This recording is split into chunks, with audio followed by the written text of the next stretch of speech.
This is the infamous story of Smelly Guy, a series of unfortunate events that happened in my hoe phase or slut phase, whatever you want to call it. I met Smelly Guy on OkCupid 5 years ago. He was nerdy, he was cute, he gave me 5 minutes of his time. Evidently, that was all I needed to give him everything he wanted. We messaged all of 4 times before he sent me a picture of his dick.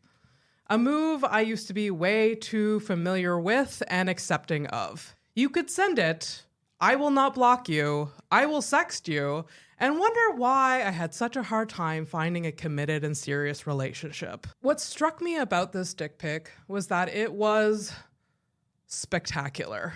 It was the first dick that I audibly gasped when I saw it. It was the most photogenic penis I've ever seen in my life. After sending me this masterpiece via text, and after we both stopped touching ourselves, I naturally asked him out on a date. I needed to see this masterpiece in person. We planned to meet the following Saturday. 3 long days after the initial dick pic and 4 sexting sessions later, we met. I arrived early in his area, and he invited me to go straight to his apartment, which was coincidentally 2 blocks away from where we were meeting. This is obviously a dumb move. I've watched so much true crime. What was I thinking? But it was cold and it's impossible to look sexy in a parka, so I was wearing way less clothes than I should have. It's surprisingly how fast wind chill can make me throw caution to the wind. So my young, naive self rationalized poorly and rang his doorbell. He buzzed me in, I opened the door, and he greeted me at the bottom of the stairs from his basement apartment. He watched me walk down the stairs, and we hugged, and we immediately started making out and taking off our clothes. His dick was spectacular. So we did the deed. There was some conversation afterwards, and I left on my merry way. Little did I know he was going to ghost me a few days later. I thought he was gone from my life until about a year later he texted me to say hello and check in. I was a hopeless romantic at the time and I was needy and horny, so I texted him. A text like this did not go ignored by past Abby. We chatted for a bit, then he did it again. He sent a photo of his spectacular piece. I quickly reprioritized my entire evening, and before I knew it, I was driving to his apartment yet again. That night, I walked down to his apartment. A smell tickled my nostril. Then he opened the door, and it hit me. A tidal wave of stank ran up my nostrils and almost knocked me to my knees. You see, in the year since I've seen this man, he had adopted 2 cats and cleaned the kitty litter 0 times. I could barely breathe and I didn't know what to say. Was I about to teach this man a lesson of hygiene and cleanliness? Should I run out screaming? Was the smell causing permanent damage to my sensory organs? Lightheaded and trying to hold my breath, the thought of his beautiful dick and the overpowering ammonia circulating lowered my inhibitions like no drug has ever done before. My brain left my body and watched my drunk on cat shit smell self strip naked and climb onto his dick. After we were both done, I made an excuse to leave. I put my clothes on, now covered in cat hair, and escaped. As I walked up the stairs and went outside, I felt the oxygen fill my lungs again. As I walked to my car, I felt my body getting stronger with every breath I took. The neurons in my brain started to fire again at a healthier rate. Now I was back to reality, no longer cat shit drunk. I called my best friend and immediately was like, I am disgusted with myself. In which he responded, what's new?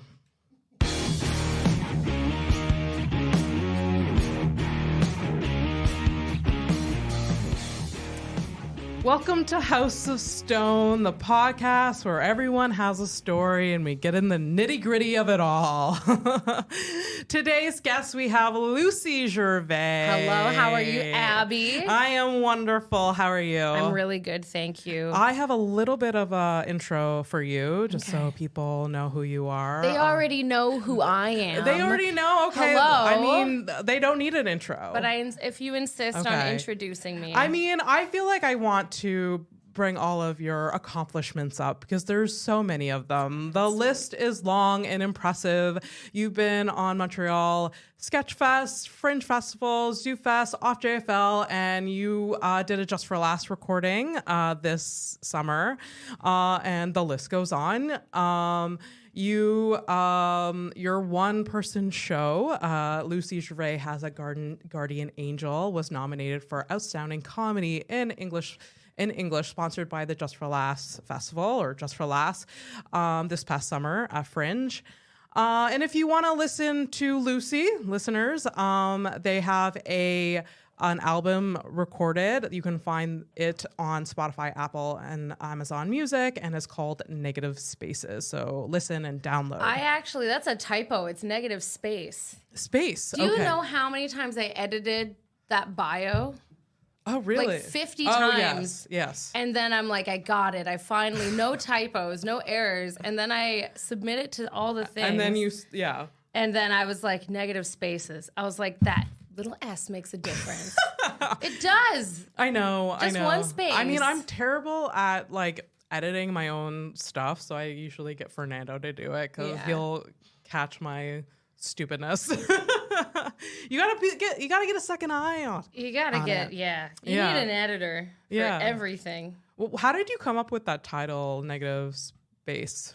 Well, I like it because I had a million titles that I was flipping through. Yeah. And I had an idea of what I wanted the art to look like. Which is amazing, by the way. Thank you. So cool. Who did the art for you? They are on Instagram, Tulsa Thrift Store Queen, and they do collage work. So they actually take like a little scalpel. They have like hundreds and hundreds of pages of old magazines, and they individually cut all these little images and then splice them together on a background. And they're actually a sister of a friend of mine who lives here in Montreal, who's also from Tulsa. So I just thought their art was so cool. I actually ordered a few prints that are like up in my house. And I just thought I hadn't really seen a comedy album that had that kind of like hodgepodge, kind of really weird and eclectic, surreal like combination of things on it.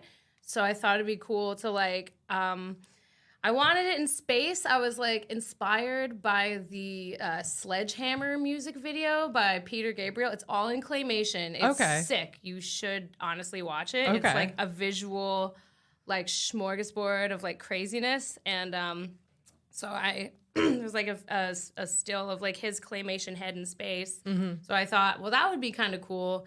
Then we could pepper in some other stuff.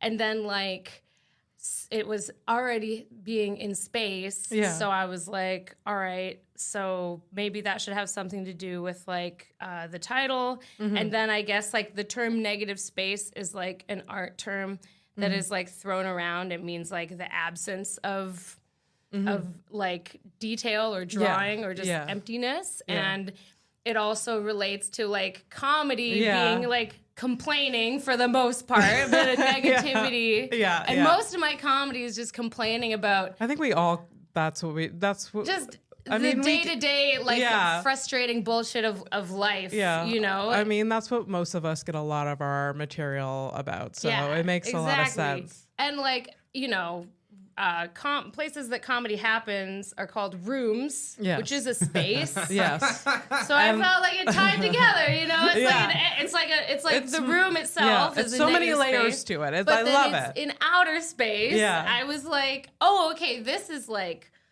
360 degree connective. You know, I was thinking of since it was at the diving bell. I thought it'd be cool to call it Live at the Dive.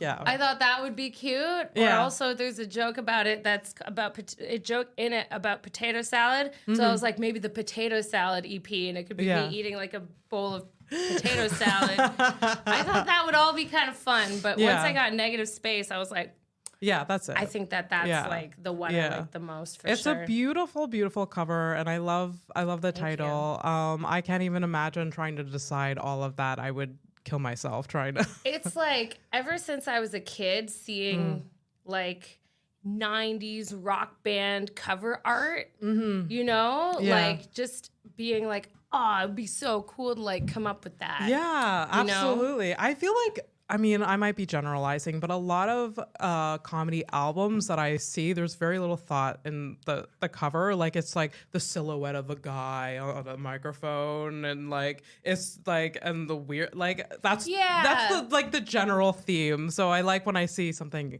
out of the box. Did you like fantasize about like what the album's gonna look like and like the name for a while? Full on, like. It's been like a dream to be able to pick, like make those creative decisions, like have control over like every little step of an album. And Howl and Roar is so awesome. They literally let you do that. Yeah. You know, they're like, the material is up to you. The art is up to you. Like they let me find an artist to put that together. You know, they put that on us. Yeah. They also have like a bit of a team that can do it with you, but when I pitched them like, this is what I think I want to do. They were like, all good, go ahead. Yeah, Howl and Roar. So like a few of our friends have done some recordings for them. It's really, really cool. They're the best, honestly. Yeah. And like my album's submitted for a Juno now.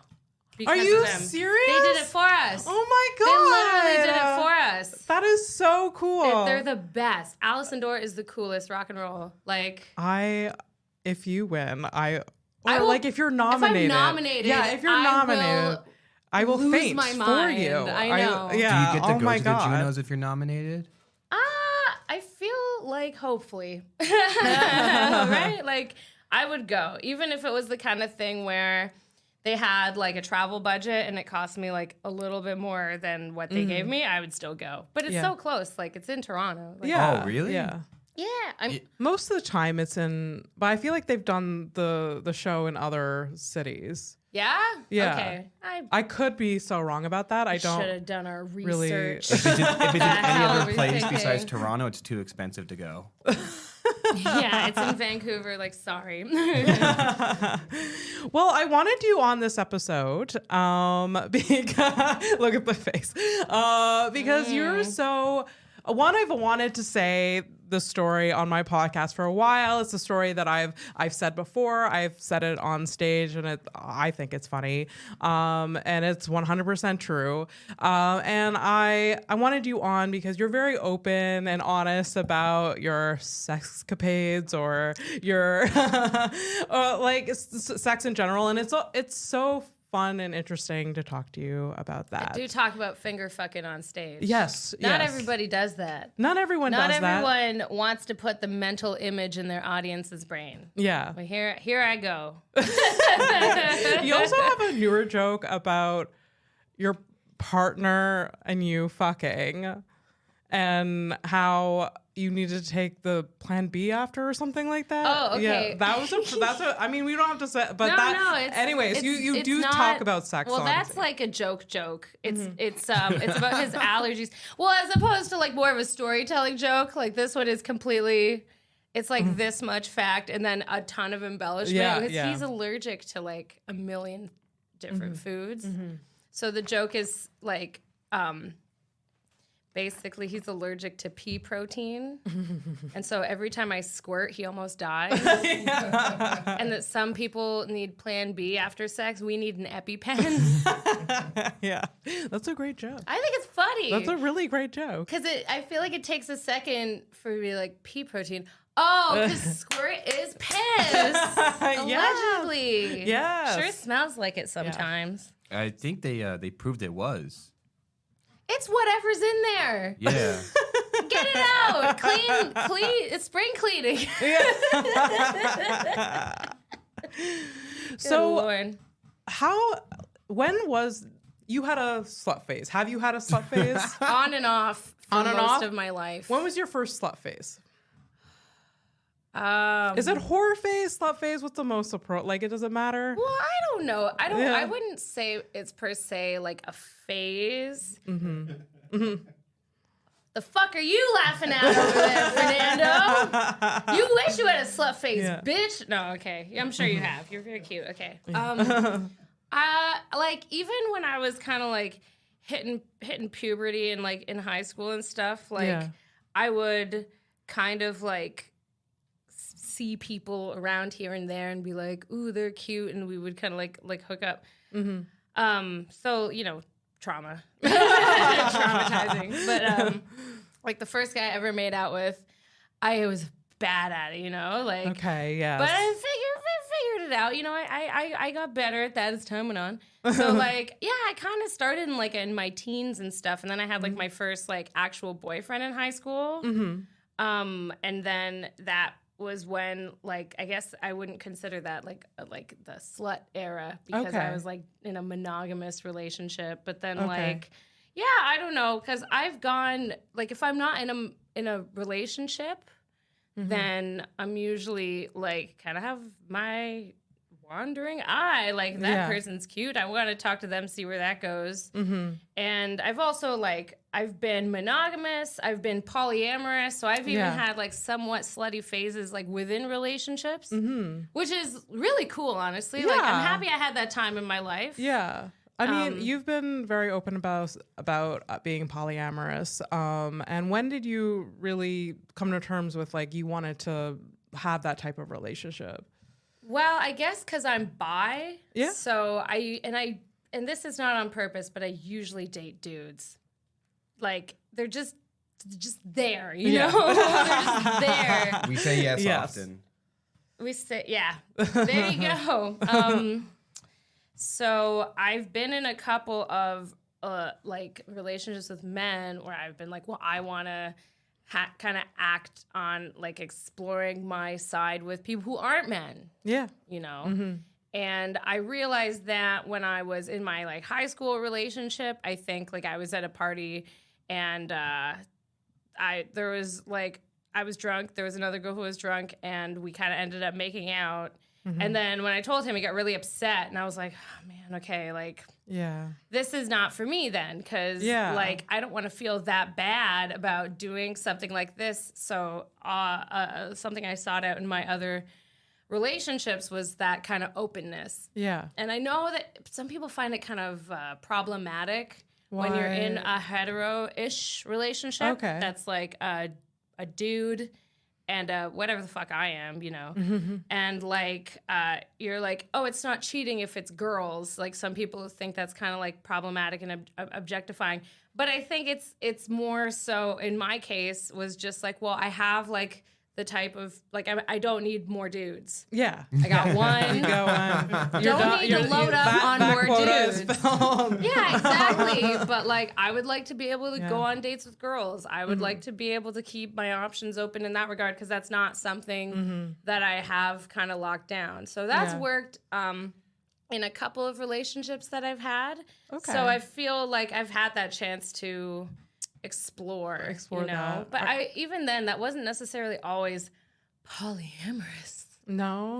But it was just like open. Okay. But then like polyamorous people tend to explore romantic relationships in like the multitudes. Yeah. So like, that's interesting. Have you had a partner and had another partner? Yeah. Yeah. Yeah. So there was one partner that I had, and I had another person that I was seeing like once a week as well. Okay. And that was really cool. By the time the main like relationship ended, there was a period where even though I didn't have like what's called a primary partner, like I didn't have a boyfriend, I was still seeing that other person. Okay. And then I had started seeing 2 other people. Oh, wow. But I was like, oh, right. Like, we're really getting into gear. Yeah. You must have been busy. That seems...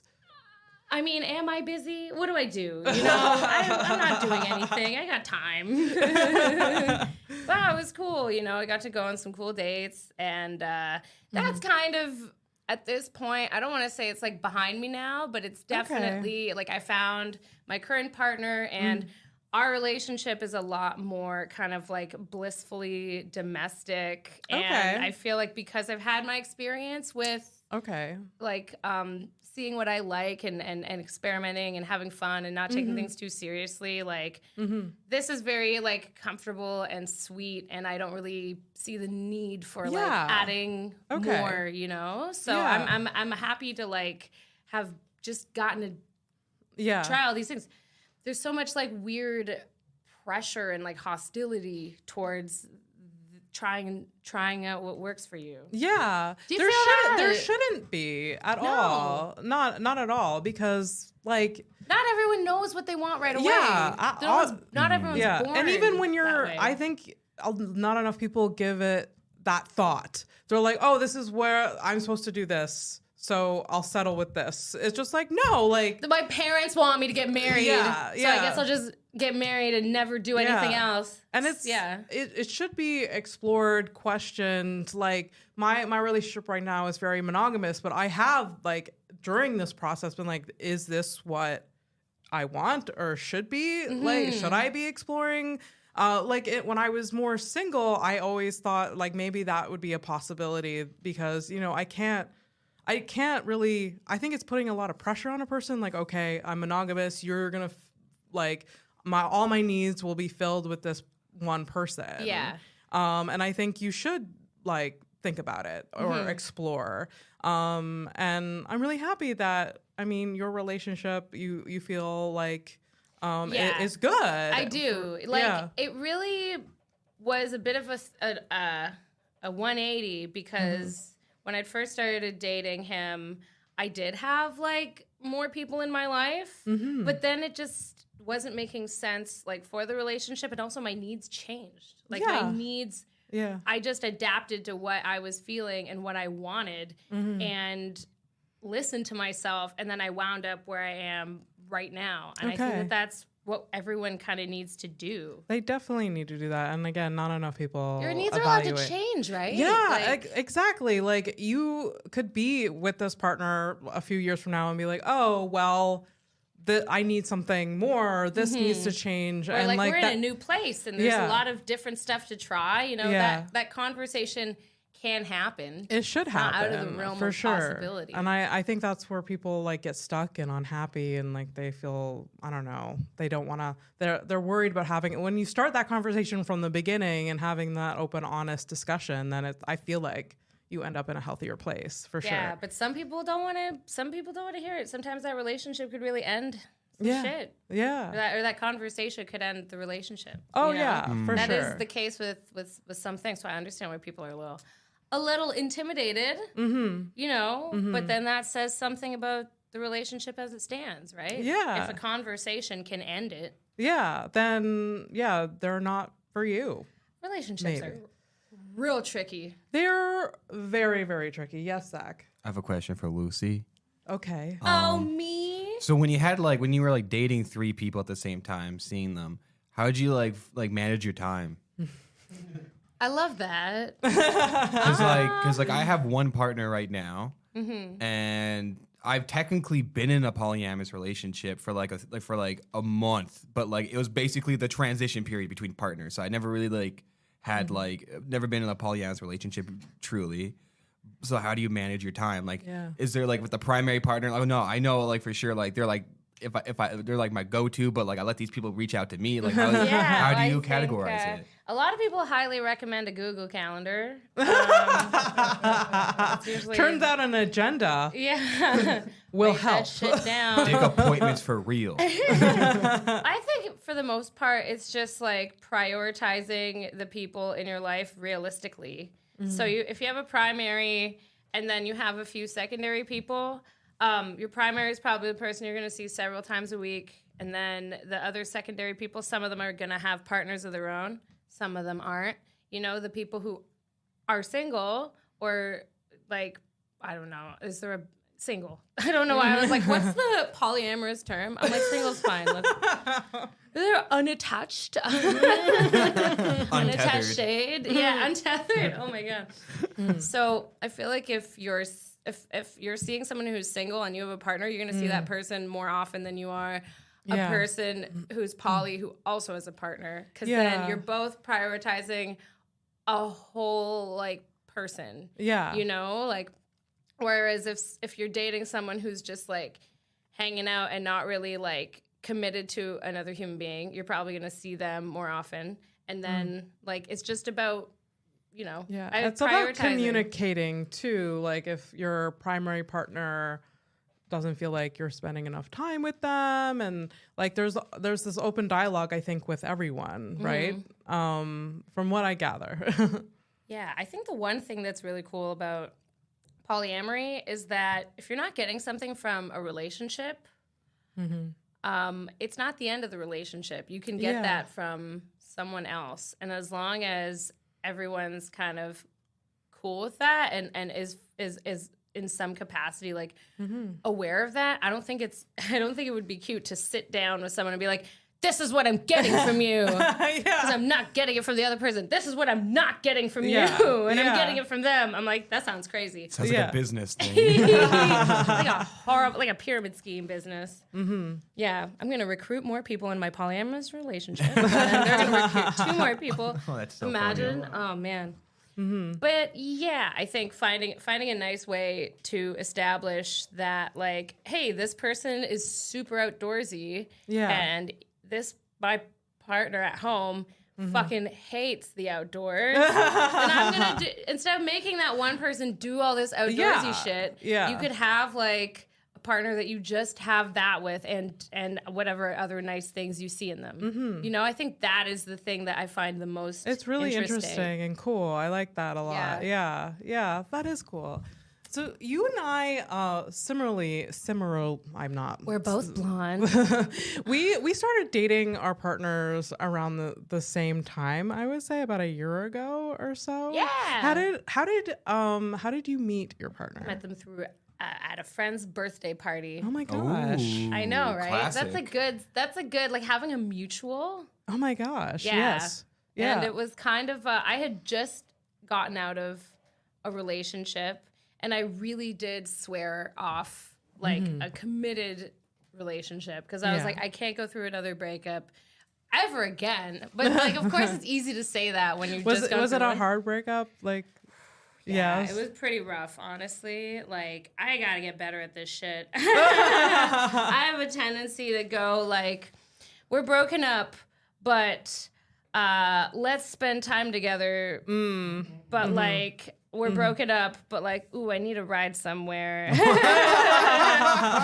I just need to get better at like being like, we're broken up, and here's endless amounts of space. Yes. You know, that you need and they need, and but it's really hard, especially if you're used to spending a lot of time together and you're attached, and it's you're just like, oh, what's the worst that could happen? You know, like, we're still friends, like, we still like each other to a certain extent. Yeah. But then it's a bad habit I have where I'm like, if I ask them to come hang, the odds are good that they'll show up, even though they, in their own best interest, should choose not to. I know the decision is usually going to end up like, oh, I guess I'll just go hang out with Lucy because they won't. I'm the worst. I hate it. It's not good, but it's so easy to justify in your head where you're like, well, you know, like that little fucking little whiny voice that's like, that's well, you just have it.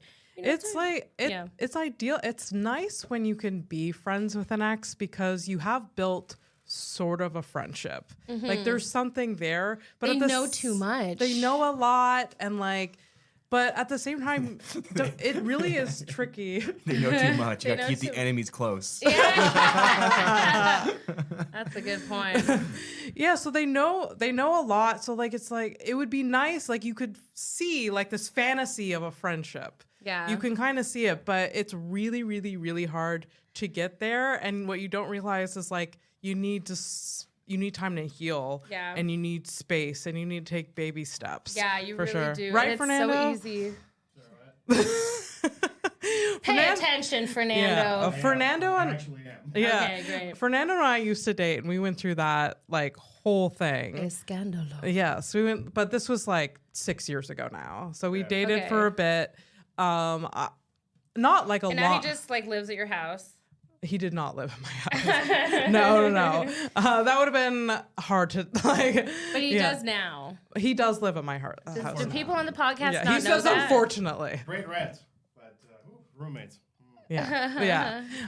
So yes, we dated for a bit, and like I did see a potential of having a friendship. Like I really, really liked.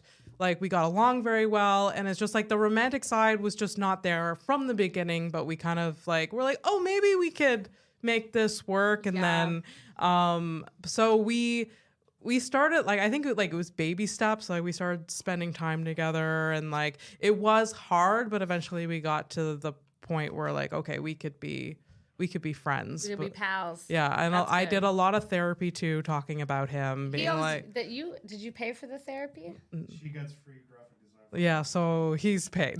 Good. Graphic design is a currency in this town, right? It is valuable. a currency. Oh my Yeah. God. I'm sorry, Fernando. I save so much money. You got- I save so That much money. that you're not gonna see in your lifetime. do you guys think about that sometimes? Like how many therapists know about you? Like How many- I've never been to therapy in my That's- entire life, that's but a like there's good- already therapists who've already downloaded information about me and know what Yeah. I need to hear and like say. Yeah. So like let me just go find like one of my ex's like therapists because they already know my shit. Yeah. I haven't thought about it, but that's a good question. I bet a lot. I I don't bet. think any of my exes have gone to therapy, frankly. I Oh, mean, you haven't had a good relationship then. I have like one ex that I'm friends with. I don't Yeah. know if he went to therapy. I'll ask. Let me just get my phone. And be like, yo. yeah, that's a really good question.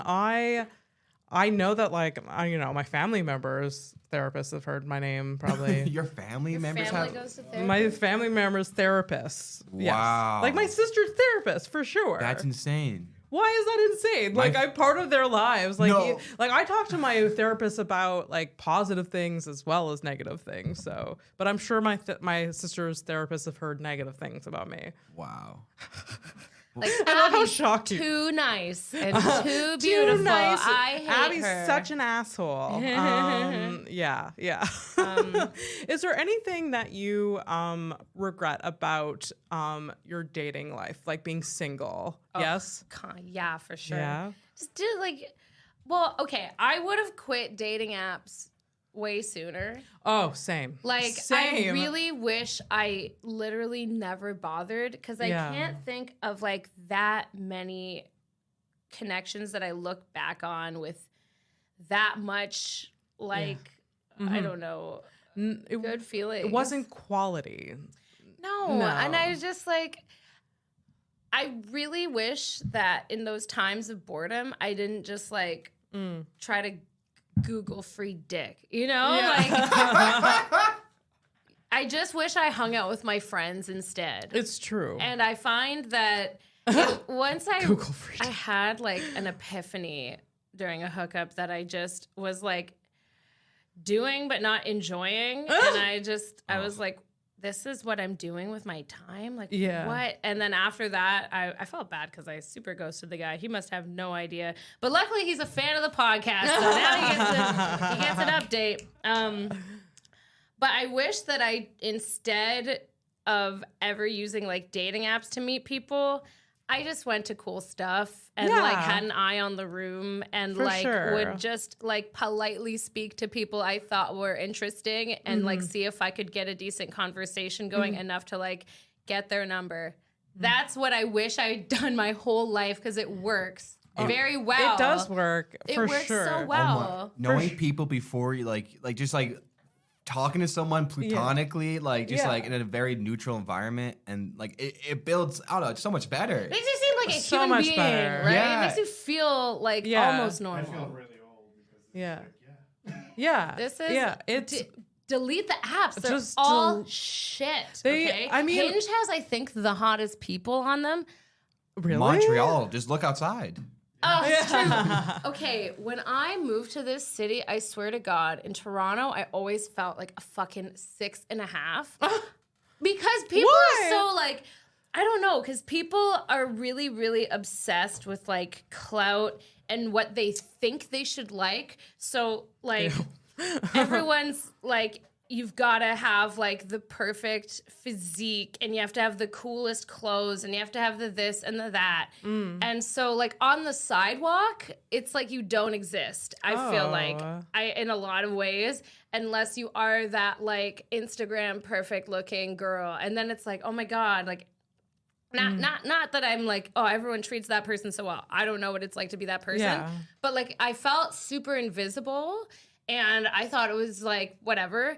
And like, you know, in and out of the dating apps, when I actually talking to people, I would get like a compliment here and there. But like walking the streets of Montreal, when I got catcalled by hot people, I was like, this is the dream. This is the city that I was meant to come to. Yes, yeah. I was just like, Jesus Christ, this is awesome. I would have thought Montreal would have been like the similar. I don't know. Like, I don't feel like an uggo when I walk around the streets of Montreal, but I don't know what it like. I can't compare the two cities because I've never lived there. It's like people in Montreal are, I guess, I don't know, like they see a hot person. Yeah. They're not worried about like how it's gonna make them look. If you know, like I always felt very like, I don't know. Just like we should be opposed to like the male gaze, I guess. But like when I started feeling just like walking the streets of Montreal, I had like a more of a presence. Yeah. You know, and that made me good. feel really nice. So Montreal is a good city to delete Tinder for sure because you can find go to a lot of beautiful people. Go to some cool events or places. Yeah. You know, and it could even be like a divey place. But like if I just find like socializing in Montreal is a really great way to like meet hotties. And I think that it do be true. And I think that like figuring out if someone sucks or not before you have sex with them for sure. It's like for sure. The tea. It's the best. It's like the 10 out of 10 recommend. Yeah.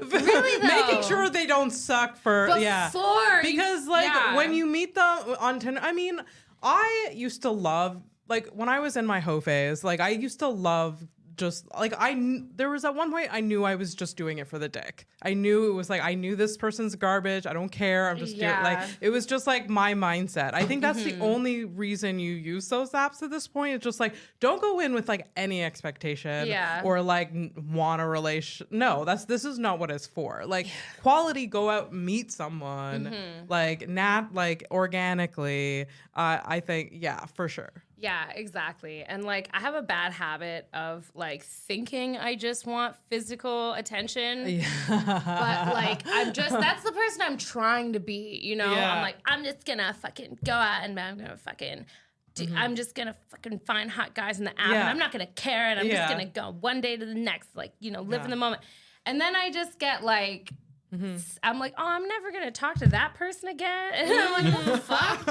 Like it's just like I just had to start being honest with myself and being like that. You need something more. Yeah, exactly. I mean, we all sort of do. It just depends on where you are in life, I guess. Yeah, for sure. Yeah, for exactly. Sure. I'm always just like, well, that seemed like a waste of time, like especially like a one night stand sort of thing. Like I had to actually listen to the voice in my head that was saying like, why are we doing this? We don't want this. This is like not cute, you know, for I've us. had a couple moments like that besides smelly guy or whatever where I'm just like, what the fuck? Like in the midst of it all, it's just like, this is so dumb. This is so dumb. This is a waste of my time. I could be in bed by myself. Which is honestly being alone in an apartment that you live in is like heaven. Yeah. And then be time where there have been times where I've like, and especially during the pandemic, it was like the only place to have a fucking date is at your house. Yeah. And I've been living alone for my whole time in Montreal, except for like right now. And then like, so I'd be like, well, I guess just like come over and hang out and see where it goes. And when you realize as soon as you open the door that you don't like someone. Yeah. Oh, and then you're. It's hell. Yeah. You're Yeah. like, what can I do to get this person to I've leave? had that a few, especially like I lived alone for a long time too. And usually I would like attract people that had roommates or live with their parents. So like it was like, yeah, I guess you're coming here. And then it was just like I'm stuck with the person for like And longer than find you want to. Any excuse. I had called my friend while this guy was in the bathroom. Yeah. And he's a fan of the podcast. So I had my friend I called her. I was like, you got to call me and you got to fake some fucking accident like right now, you know? Ringer on. You have to have the ringer on if you're going to pull this. There's no vibrate because they aren't going to hear it and they're going to assume you're lying. Yeah. And like the Academy Award goes to like, oh my God, my friend was on her bike and got hit by a car. I got an Uber to the hospital. I'm ordering the Uber right now, so you should go. Before the Uber gets here. Yeah. So that you don't see me wait for a fake Uber. Like, oh God. It's these kinds of things that I'm so relieved to be done with. Because like, the nice thing about being in a more monogamous relationship, and I feel like a monogamous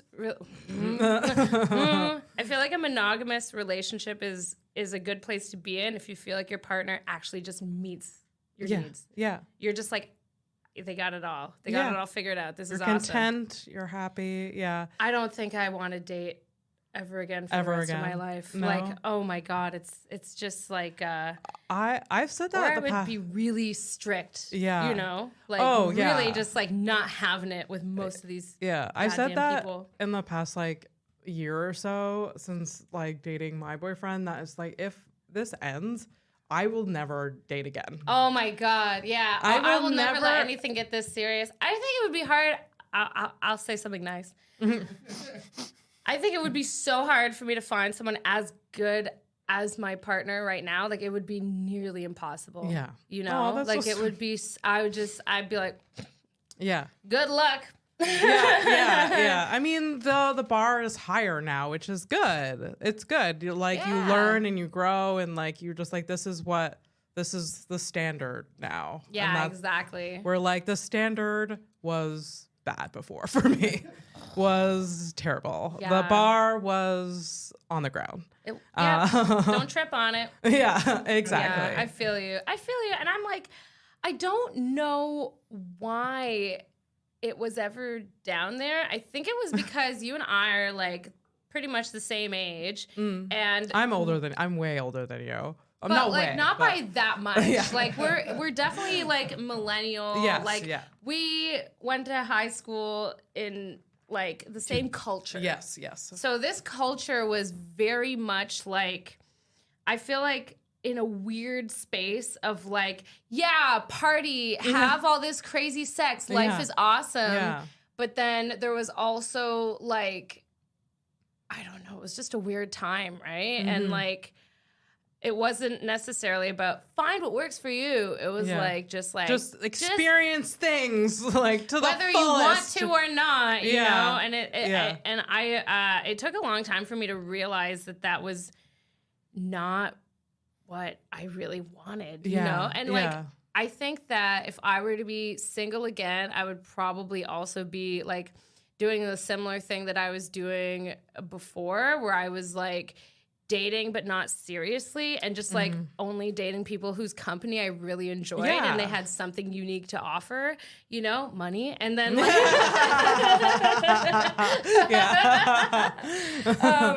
and like not taking things too seriously and also like being open, but also I can't with like with some of the people, you know, like they're just a lot. Yeah. Some of the people are just a lot. They are a lot. Yeah. They are a lot. This is a big question. How do you feel about dating comedians or sleeping with comedians? It's been a while. Yeah. It's been a while. This guy's unfunny, right? You know, I wouldn't recommend it. I know it's something. I'm going to be honest with you. I would recommend dating someone who brings something different into your life than what you already have going on. And I know you're dating a comic. That's not fine. Be like, that's gotta end. Abby, House of Stone, you know? I mean, yeah, that's what the podcast. I was like, is it Stone of House? That's the order of the last name. But also, this is something that I find happens to a lot of people when they first start doing stand-up, is they date a bunch of comedians right away, and they end up being really, really disappointed. Okay. Yeah. It's true though. Yeah.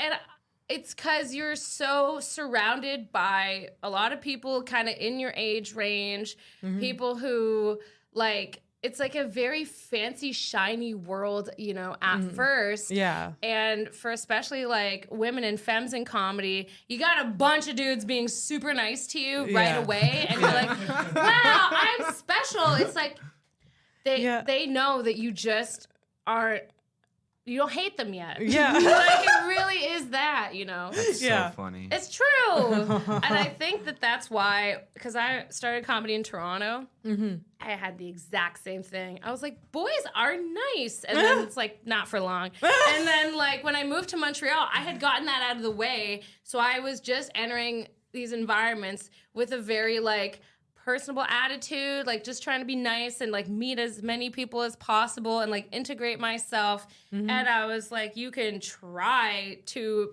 be like, oh, you're new to comedy, huh? And be like, bitch, I'm not. I've been doing this longer than you. You know? Yeah. So I felt like my introduction to comedy in Montreal was a lot smoother than my introduction in comedy in Toronto, which was when I was like super brand new. And you were very young when you started comedy. 19 years old. So young. Little baby. I mean, I'm so jealous that you started so early. I mean, that's really, really cool. Stupid idiot. A stupid idiot. That was funny. How old are you now? I'm 29. Oh, he's been doing for like a decade. Yeah. Almost. Yeah. Wait, am I 29? Yeah. Well, here's the thing. It's like I have an October birthday, and I started comedy 2 weeks before my 20th. Okay. So it's 9 years. Okay. But I can see why 20, like the numbers add up. Yeah. Okay. So you started so young. What made you get into it? So I was really, when I graduated high scholl, my interests were sort of split between wanting to act and wanting to write. So I thought it would be cool to write movies, but I was also like, I kind of want to be in my movies. And like when I found a program that was gonna kind of like help me do both, like work on both skill sets. I got really excited. It was a comedy program at Humber. Yeah. And then they have a stand-up comedy class that they make you take. And I kind of I had done stand-up at 17 once as like a bucket list thing. Okay. Yeah. Okay. It was cute. It was cute. I wish I had first set, like 17. I thought, listen, we'll never know how I actually did. Yes. I thought I did great. I thought I did great. And that's not to say like I changed comedy forever, but I had my jokes. I told my jokes the way they were supposed to be told, you know? And then people responded and I was like, all right, thank you. Like that was kind of it, you know? It's like you're at like maybe a kindergartner's graduation class and you're like, good for them. They did this without shitting their pants. You know, they got the little fake diploma. They did a great job. So that's kind of how I feel about my first stand-up set. When I was like taking this program, I was like, oh, I can write and perform. Like this is both of those skills that Meshed I kind together. of want to. And then I got a little discouraged by the program. I wasn't enjoying it. I'll be real with you. I got like sexually assaulted by one of my classmates. Oh, I'm so sorry. Like in my first, I think my second month. Oh, God. Yeah. Intense. And so I got really like depressed and fucked up. And then I started fucking up in school. And I was also being kind of like bullied by my classmates because I was acting super fucking weird. Yeah. Because I'd been sexually assaulted by one of my classmates. Yeah. Right.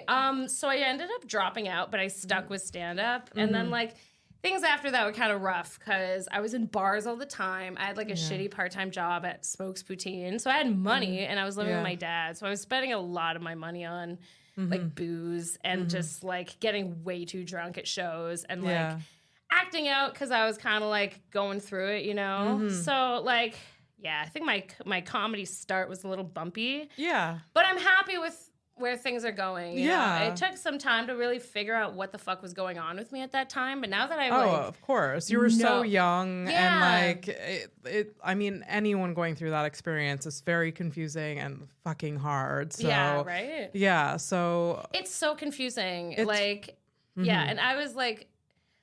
I was in therapy, but it's like I didn't acknowledge that what had happened was like a big enough deal to even like bring up. You know? Yeah. I was just like, okay, cool. Like, I'll talk about other stuff that's important. This is just like some guy I was dating, like, you know, being like, we're broken up now. You know, he sucked. It's a good thing we're broken up. But like, yeah, looking back, I was like, it's like, oh, I was like acting fucked because like I had some shit going on. For sure. So therapy helped you move through it, and I'm guessing but like years later. Years later. So okay. now, like, I feel like I have a much better handle on my consumption of alcohol. Yes. And also, like, on my impulsive actions. Like, it took a lot of, like, growing up as a comic and then growing up as a person. Yeah. And now I'm like, all right, I think I got it handled. Like, I think I know how to be a comedian now. Yeah. And you've been at it for, like you said, 9 years. Almost a decade. Yeah, almost a decade. And this past summer, you performed at Just for Laughs. You recorded at Just for. How was that experience? I remember, like, my picture. I remember seeing you on what is the 2-level thing when we were watching Trixie Mattel. The rich people. Yeah, the rich people thing. And I was like, Lucy is living it up using their Just for Last pass. Not even how I got that. No? Okay, so the free Trixie Mattel concert at Place des Arts was sick. Yeah. One of my best Judies, my friend Laurence, I posted like on my way to the Trixie Mattel concert, and he was like, I have an extra VIP pass. Do you want to come sit with me? My friend flaked on me. And I was like, no, I'm okay. I'll just stand. We had our own like little bar. And then Trixie kept referring to us as the rich people. And I was like, today I am. I'm the rich people today. Yeah. And then later that same night, I was at the DoubleTree. Yeah. And I saw Trixie like out of drag, like at a table looking completely exhausted. Yeah. And I saw Trana Wintour and I went and said hi. She's like, oh, hey, how's it going? By the way, I'm like in a meeting right now. I was like, oh, I'll leave you alone. And then I was like, should I say hi to Trixie Mattel? And she's like, yes, you should. I was like, no, but I'm a dork. She's like, do it. I know. Spending time at the festival in that area is so intimidating. Terrifying. Kill me. But I got a high five from Trixie Mattel. Oh my god. My life will never be jealous. the same. Never be the same. Never be the same. But you were killing the festival this year. I had a blast. I will say, like, I had a ton of anxiety being in those kind of green rooms. I was just like, you know, when someone starts talking to you and you just start talking back and you don't really know what you're saying, but you're going to like, I'm going to pretend this is words that make sense. Because you have a bit of anxiety, you're nervous. You're like, I agree with you, but I also feel a different way about that. And then you're just still talking and you're like, this person wants to talk to anyone else. But honestly, like, I feel like looking back on it, I did actually learn from that kind of like anxiety that I was having. What did you learn? Well, just like how to be a little bit more comfortable and like comfortable in my own skin in like a high pressure environment. Because like I got into the festival. Yeah, and that was scary too. That's so like. But I like. Yeah. You know, before going on stage for like the showcasing, I was like freaking out, but I was like, okay, but you deserve this. Yes, you've earned this. Yeah, exactly. And you do well at comedy when this isn't scary. Yeah, this is a set. This is just a set. Exactly. Yeah. So, yeah, that's those are very valuable things to learn. Oh, absolutely. How was your audition? My showcase? Yeah, your showcase. Was sick. Yeah. I mean, I wouldn't say... It was at the Nest, right? The Comedy Nest. I had to follow fucking Harrison.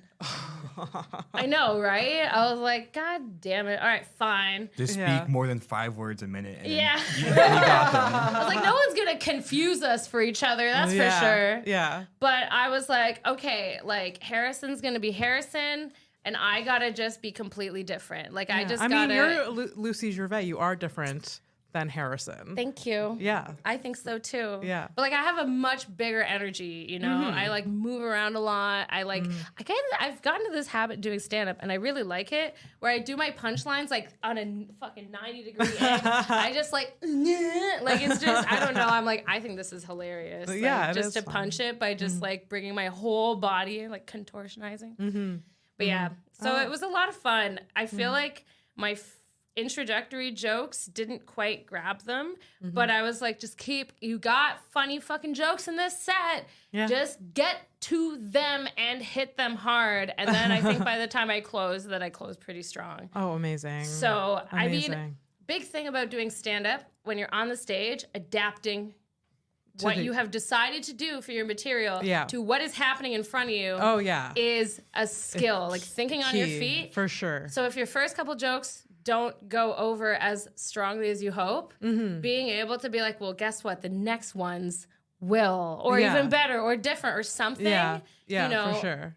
I find this very useful for hosting too. Oh, absolutely. Because like, sometimes when I'm on stage, I just say something stupid and it doesn't work. And if you can find a way to like turn that into a laugh, it's like it almost feels like it was on purpose. Yeah, for sure. And it's such a skill, and I've seen you do it very well. Oh my God, stop. Very, very well.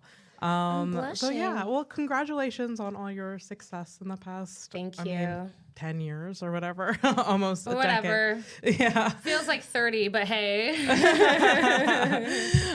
We do have to wrap up. So that was the 45-minute. That was the 50. I forgot. Oh, The so we do conversation have- was so flowing and so engaging. I completely forgot. Because we're friends. So we do definitely have to wrap up. Yeah. I always end the show or the recording with 2 questions. And I feel like you addressed one of the questions already, as what is one of the hardest things you've ever been through? Oh, the sexual assault thing? Yeah, Yeah, for I have sure. a couple. I've been sexually assaulted like a few times. So like all those together, I guess, sure. Yeah. But like, don't worry about me. I'm fine. Yeah. You're stronger than ever. You're good. I'm powerful. Oh, I started lifting. Anyway. Oh yeah, we wanted to talk about that. Too late. It's too late. We talked about We were everything talking else. about before starting like self-care and stuff, and you started exercising and lifting. Lifting looks really cool. I see it happening at the gym, and I was like, I'm too scared to do that. Okay, so I'll just say this real quick. My goal is to be able to lift 100 pounds bench press by the end of December. Yeah. I'm at 65. Oh. So So I'm you can getting do there. it. Yeah. How often are you training? Like twice a week Okay. on just the bench press. I try Okay. to do it on opposite ends. And Okay. then like I try to go to the gym like 3. Try Okay. to. We'll Yeah. see. Yeah. Cool. What's That's the other amazing. The other question is, what is the thing in life that you're most passionate about? My goodness. I gotta say cooking, man. Cooking. Oh. Yeah. I fucking like home cooked food is so important to me. Oh, absolutely. And I find it makes itself present in a lot of aspects of my life. So in my friendships, my family relationships, and my romantic relationships, like if they matter to me, then like sharing food or preparing food for people or having food prepared to me, it like it means so much. Yeah, you know? I remember So- during the pandemic, you were I don't know, making content of you. Oh yeah, I made a recipe book. Yeah, I was like, $5, who wants it? I'm hungry. yeah. That's amazing. That's so cool. I mean, I just love food in general. So I don't cook enough, but I have Come like on easy. over, we'll cook I do together. cook, but I have like easy meals. So like if it's longer than 5 minutes of prep, I don't want to do it. But I don't either, but I do it because that's good. Because it's worth it. What's your comfort meal? Oh man, I'm a big fan of stews and whatnot, but you know what? I make a really good bolognese. Like, Oh, wow. like, and I'll tell you guys some of my secrets. Okay, so like sage and thyme, I think, are the 2 most important herbs. Gotta be easy on the sage though, it can overpower things, but thyme is really good. And then I use a tiny bit of cumin, a tiny bit of cinnamon. and the tiniest bit of balsamic vinegar. Ooh. You got to be really careful with the balsamic vinegar because it can just turn it into a vinegary mess, like out of nowhere. But you want it to have like that little whisper of like the balsamic at the very, very bottom, and then of like the flavor profile or whatever. And then I also have a meatball recipe that is very comprehensive, and you can make it with Beyond. We'll have you back on the podcast, and you can just teach us all how to cook. That'll be. That would be fucking wicked. Let's get a hot plate in here. We can get a hot plate. Like chop stuff up. We won't eat on the podcast because that's horrendous to listen to audio. That's gonna be on the Patreon. Yeah, watching us eat a mukbang on the Patreon. Oh God. Well, thank you so much for being here. You are a delight. Amazing. I give everyone your handles so they know where to find you see your content and go see your shows. Yeah, I'm at the Lucy Gervais on Twitter, at the Lucy Gervais Show on Instagram.